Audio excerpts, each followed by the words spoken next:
tout le monde, bienvenue dans les B-Talks, une série de micro-vidéos pour vous sensibiliser à la communication responsable et surtout aux bonnes pratiques pour la mettre en œuvre.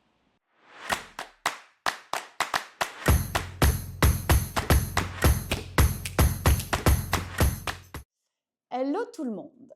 En com, on parle tout le temps d'éco-conception. En gros, l'idée, c'est de mesurer l'impact environnemental d'un projet de communication. Mais chez BIP, on préfère parler d'éco-socio-conception. Bon, ok, ça peut paraître un petit peu barbare. Qu'est-ce que c'est l'éco-socio-conception?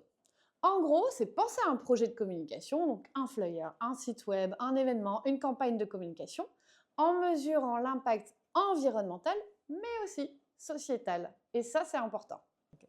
L'idée, c'est pas juste de faire moins pire, mais c'est de faire mieux. Et ça, en se posant les bonnes questions dès le début. Par exemple, est-ce que c'est vraiment utile? Est-ce que ça respecte les gens qui vont lire, qui vont voir, qui vont utiliser le support de communication? Est-ce que ça n'exclut pas des personnes aussi, ce support de communication?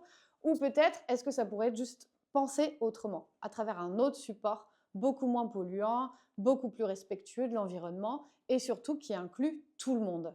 Et ça marche pour tout. Un site web qui rame, par exemple, ou qui ne permet pas une lisibilité par tous les publics, ce n'est pas éco-conçu. Une affiche qui ne s'adresse qu'à une partie du public, ce n'est pas socio-conçu. Et nous, on a envie de s'adresser à tout le monde, à tous les publics, et que le message soit bien entendu, bien lu de tout le monde. Donc, in fine, l'éco-socio-conception, c'est le combo gagnant entre une com à la fois plus respectueuse de l'environnement, plus juste pour la société, et donc forcément plus utile pour le client.